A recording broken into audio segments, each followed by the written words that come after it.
Allô tout le monde, j'espère que ça va bien. Bienvenue sur ma chaîne Booktube, je suis Kim et aujourd'hui j'étais super contente de vous retrouver pour faire le résumé de mes lectures effectuées au cours du mois de juin. Donc si vous voulez en savoir plus sur les 5 livres que j'ai lus au cours du mois, restez avec moi.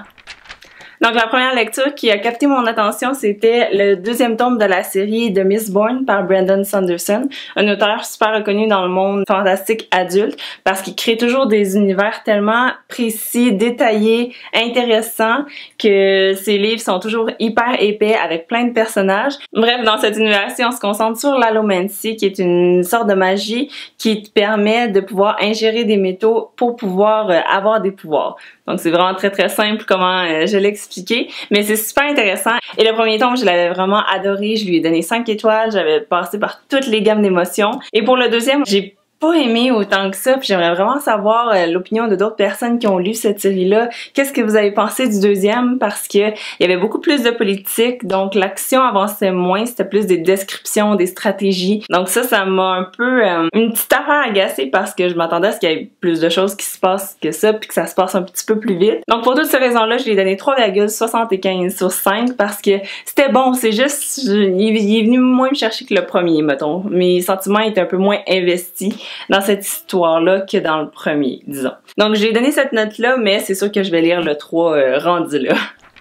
Pour ce qui est du tome 2 que j'ai lu, il s'agit du 8e épisode de la série Saga que j'aime vraiment beaucoup, qui est un roman graphique qui raconte l'histoire de personnages, Alana et Marco, qui sont de planètes rivales, qui vont concevoir un enfant ensemble et ils vont juste essayer de survivre. Moi, toutes les affaires intergalactiques, Star Wars, Star Trek, ça m'intéresse pas pantoute et j'ai accroché sur ça. Donc c'est juste pour vous dire, là, c'est vraiment super bon. Les textes sont tellement bien écrits, les illustrations sont incroyable, je sais pas comment c'est sorti de la tête de quelqu'un. Des fois les créatures là qui sont dedans, tu te demandes comment c'est possible.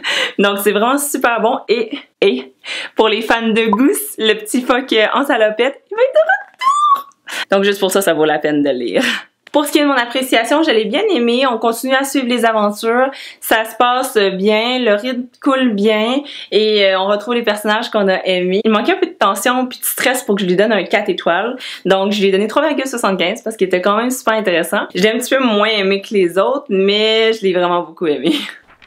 Le prochain livre, enfin le premier classique de l'année, j'ai lu L'étranger de Albert Camus, que j'avais évidemment déjà lu au secondaire et au cégep pour mes cours, mais je me souvenais pas de grand chose. La deuxième partie, je pense que ça me disait absolument rien. Je savais les grandes lignes, mais je l'avais jamais lu. Je sais pas si c'est à cause que j'étais toujours en retard dans mes lectures. Je pensais peut-être que je suis sage puis à mon affaire, mais on avait tellement de livres à lire au cégep que à un moment donné dans une session j'en lisais une 15-20. Là. Ça c'est à part de mes lectures à moi. Une fois je pense que j'avais un examen, je pense que c'était pour Hamlet et je devais lire le livre et j'ai lu 50% et à mon test de lecture j'ai eu 50%. Donc bref, tout ça pour dire, pour ceux qui connaissent pas l'histoire, c'est l'histoire de Meursault, un homme qui est vraiment détaché en général dans la vie. Il y a pas beaucoup d'émotions, il se laisse aller, il y a pas beaucoup d'opinions sur les choses et il se questionne pas énormément, il est étranger à tout, aux émotions humaines et même à sa vie. Donc l'histoire commence quand sa mère est morte, donc il doit aller à l'asile où ce qu'elle va être enterrée pour lui dire un dernier salut. Puis ensuite on le suit un peu dans sa vie quotidienne, donc avec la fille qu'il fréquente, avec son voisin de palier duquel il va se lier d'amitié. Et à la fin de la première partie, il va survenir un événement qui va l'amener à la deuxième partie, qui va se concentrer au niveau du tribunal et de la justice. Donc, je vous en dis pas plus. Et pour les étudiants qui suivent ma chaîne, oui, je suis en train de travailler pour l'adapter en Classic Nerds. Donc, pour ceux qui savent pas c'est quoi, c'est la petite série que j'ai développée sur cette chaîne-ci pour vraiment analyser des classiques, nous rendre plus loin, la détailler. Donc, je suis en train de travailler là-dessus. Ça devrait sortir bientôt. Finalement, ce livre-là était pas mal plus intéressant que ce que je me souvenais du secondaire, mais il était pas non plus hyper à se jeter sur les murs. Fait que je lui ai donné 3 étoiles sur 5. Ensuite, le prochain livre que j'ai lu, c'était un livre de yoga parce que récemment, je suis vraiment intéressée par le yoga. J'ai envie de développer ma flexibilité, mais aussi me ressourcer, me relaxer. Et là, j'ai lu un livre de Martine Piton qui s'appelle Yoga Attitude. Il y a un super beau petit carnet, surtout très bien adapté pour les débutants parce qu'il commence en nous parlant de toutes les petites choses que les débutants se posent comme questions. Donc, toutes les excuses pourquoi on se mettrait pas au yoga, le matériel à utiliser, quel cours, quel studio choisir. Donc, Donc, toutes ces questions-là sont répondues dans ce carnet-là qui est très bien fait parce qu'il est concis. La disposition du texte est hyper dynamique, colorée, intéressante et les illustrations sont très bien faites. Donc, pour toutes ces raisons-là et parce que j'ai beaucoup appris en le lisant, j'ai donné à ce livre 4 étoiles. Et finalement, comme dernière lecture, je voulais vous parler de YouTuber, le tome 3 de Olivier Simard, numéro 1 sur ta playlist. Je l'ai tellement beaucoup aimé. Pour ceux qui n'ont pas lu les deux précédents tomes, le 1 et le 2, c'est l'histoire de Henri Bastien qui a 14 ans, peut-être là il est rendu à 15 rendu là. Et dans le premier tome, il démarre sa chaîne YouTube Henri Oh My God. Et là, on le suit vraiment dans les aventures qu'il a à mettre sa chaîne en ligne, comment avoir plus d'abonnés, comment sortir du contenu original. Et dans celui-là, j'ai tellement eu du plaisir à lire ce livre-là. Je pensais que j'allais le lire en 1 ou 2 journées comme les précédents tomes, mais non, ça m'a pris une semaine. Je sais pas si j'avais le goût de le savourer ou quoi que ce soit, mais il m'a vraiment pris une semaine à le lire. J'ai trouvé tellement drôle, tellement bon, tellement intéressant. Donc dans cet épisode-ci, la chaîne d'Henri va prendre une petite tournure New Age qui va attirer un public différent et qui va amener son lot de bons et de mauvais côtés. Donc ça a été vraiment une très bonne lecture. J'étais surprise à quel point je l'ai aimé.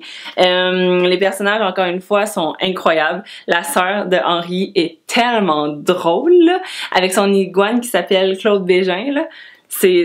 J'en reviens pas que l'auteur a pensé à ça. Donc parce que l'action avançait super vite, on était intéressés, notre attention décrochait pas à cause que les personnages sont incroyablement drôles. Sérieusement, j'arrêtais pas de citer des passages, des dialogues aux personnes qui étaient autour de moi et qui se demandaient pourquoi je riais tout seul. C'était that good. Donc pour toutes ces raisons-là, j'ai donné à ce livre un 5 étoiles très bien mérité et j'ai super hâte de voir le tome 4 qui va être en librairie à l'automne. Donc, si on met à côté le livre que j'ai emprunté, on a ici les 5 livres, ou plutôt les 4 physiques, que j'ai lus au cours du mois. C'est pas énorme, mais celui-là, Miss Bourne m'a pris quasiment la moitié du mois à le lire. 30 heures d'écoute, c'est vraiment très long. Donc, si vous avez le goût de me partager les livres que vous avez lus au cours du mois de juin, laissez-les-moi savoir dans les commentaires. Donc, pour ce qui est des statistiques maintenant, ces 5 livres-là lus au cours du mois ramènent mon total de livres lus à 46 sur 100. Donc, il va falloir que je me grouille un petit peu plus vite pour pouvoir atteindre mon objectif final de 2018. Et sinon, ça me fait une moyenne de 7,7 livres lus par mois. Le total de livres lus en français était de 57% contre 43% en anglais. Donc, j'ai encore pas mal 50-50. Et voilà, c'était tout pour ce wrap-up du mois de juin. J'espère que vous l'avez apprécié. Likez la vidéo si c'est le cas ou si vous avez hâte également à la nouvelle critique de Classic Nerds qui s'en vient très bientôt, je l'espère.